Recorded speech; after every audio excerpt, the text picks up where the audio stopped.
கடவுள் அருள் டிவி நேயர்களுக்கு அன்பான வணக்கம். நெல்லை ஜோதிடர் அகிலன் அண்ணாதுரை. குரோதி ஆண்டு தமிழ் புத்தாண்டு பலன். இந்த ஆண்டு கிரக நிலவரங்களை பார்ப்போமா?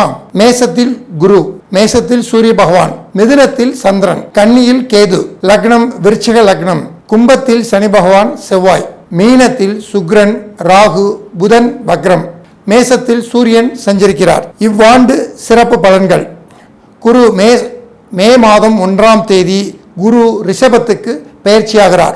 இதேபோல் செவ்வாய் சனி இந்த ஆண்டு சேர்ந்திருப்பவர்கள் சனியும் இவ்வாண்டு மீனத்துக்கு சென்று விடுவார். இனி 12 ராசிக்கான ராசி பலனை பார்க்கலாமா? கன்னிராசிக்கு அதிபதி புத பகவான் கேந்திரம் பெற்று தன் ராசியை பார்ப்பது மிகவும் சிறப்பு. கன்னிராசிக்கு 5ஆம் இடமான சனி பகவான் 6இல் அமர்ந்து ஆட்சி பெற்றிருப்பது அதுவும் சிறப்பு. என்றால் சனி 3, 6, 11 இருப்பது மிகவும் உத்தமம். அதே மாதிரி கன்னிராசிக்கு 9 கூடிய சுக்கிர பகவான் 7இல் அமர்ந்து உச்சம் பெற்றிருப்பது மிக மிக உன்னதமான காலம். அப்போ கன்னிராசிக்கு இது சிறப்பான ஒரு தமிழ் புத்தாண்டு. கன்னிராசிக்கு அதிபதி தற்சமயம் ராசியாதிபதி வக்ரமாக உள்ளார். புதன் வக்ரமாக இருப்பது ஒரு சிறப்பு. என்னவென்றால் அவர் ராகு சுக்கிரனோடு உங்கள் ராசியாதிபதி சேர்ந்து அமர்ந்துள்ளார். எப்பவுமே ஒரு விஷயம் தெரிஞ்சுங்க, ராகு கூட எத்தனை கிரகங்கள் இருந்தாலும் அந்த கிரகங்களுடைய பலன்களை பூராம் ராகு பகவான் வாங்கி தான் செயல்படுத்துவார். அப்போ ராகுவே ஒரு வக்ர கிரகம்.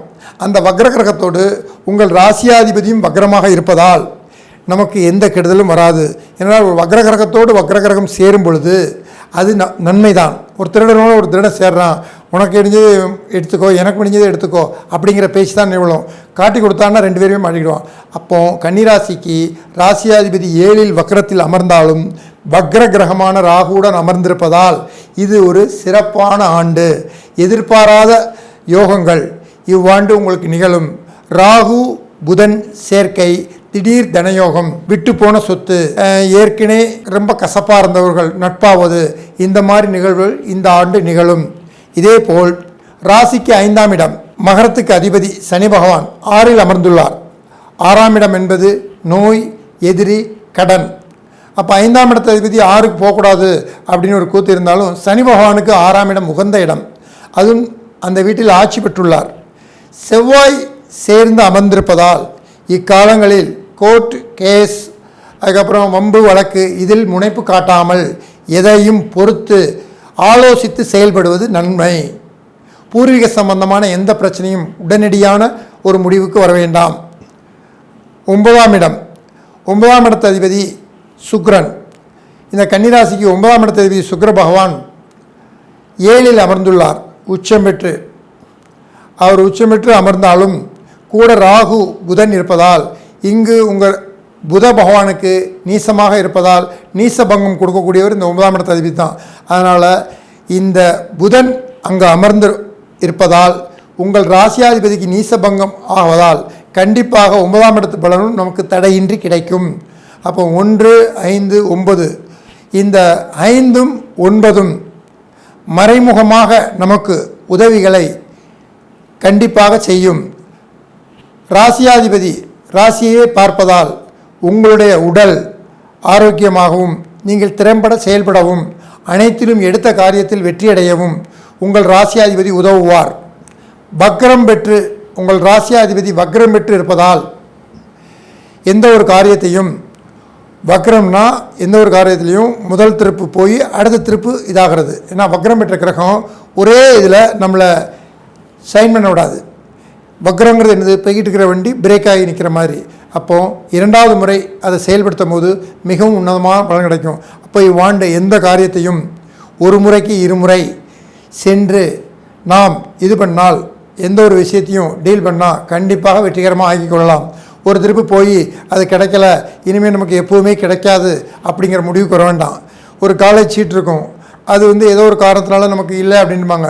அதுக்கப்புறம் பார்த்திங்கன்னா ஒரு சீட்டு வேக்கன்சி இருக்கும், இந்த பையன் நல்ல பையன் அப்படின்னு உங்களை கூப்பிட்டு விடுவாங்க. அப்போ இந்த மாதிரி அமைப்பெல்லாம் கன்னிராசிக்காரங்களுக்கு இவ்வாண்டு நிகழும்.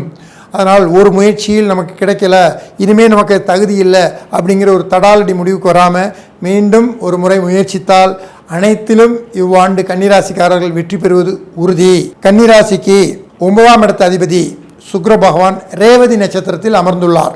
அப்போ ஒரு மனிதனுக்கு ஒரு ராசியின் காவல் தெய்வம், அனுக்கிரகம் பண்ணக்கூடிய தெய்வம் எது அப்படின்னா 9ஆம் இடத்த அதிபதி வாங்கிய நட்சத்திரம் தான். அப்போ கன்னிராசிக்கு 9ஆம் இடத்த அதிபதி யாரு? சுக்கிர பகவான். அவர் ரேவதி நட்சத்திரத்தில் அமர்ந்துள்ளார். அப்போ ரேவதி என்றால் புதன். அப்போ இவ்வாண்டு கன்னிராசிக்காரர்கள் ரேவதி நட்சத்திரத்தில் உங்கள் 9ஆம் இடத்த அதிபதி சுக்கிர பகவான் அமர்ந்திருப்பதால் நீங்கள் கண்டிப்பாக பெருமாள் வழிபாடு எடுத்துக்கொண்டால், அது மகாலட்சுமி, லட்சுமி நாராயணர் இந்த மாதிரி. ஏன் அப்படின்னா சுக்கிர பகவான் உங்களுக்கு 9ஆம் இடத்த அதிபதியாக வராரு. அவர் வாங்கிய சாரம் புதன் சாரம். அப்போ இது மதன கோபால யோகங்கிற பேர். அப்போ மகாலட்சுமி யோகம், அதாவது லட்சுமி நாராயணர், லட்சுமியுடன் இருக்கக்கூடிய பெருமாள். இந்த பெருமாளை நீங்கள் வணங்க இவ்வாண்டு அனைத்திலும் வெற்றி உண்டு. எடுத்த காரியம் தடைபடாமல் நீங்கள் நினைத்த காரியத்தை சாதிக்கலாம். கன்னிராசி நேயர்களுக்கு நன்றி, வணக்கம். கடவுள் அருள் டிவியை பார்த்தமைக்கு நன்றிகள். மேலும் இது போன்ற தகவல்களை தெரிந்து கொள்ள கடவுள் அருள் டிவியை சப்ஸ்கிரைப் செய்யுங்கள். மறக்காமல் பெல் ஐக்கானை கிளிக் செய்யுங்கள்.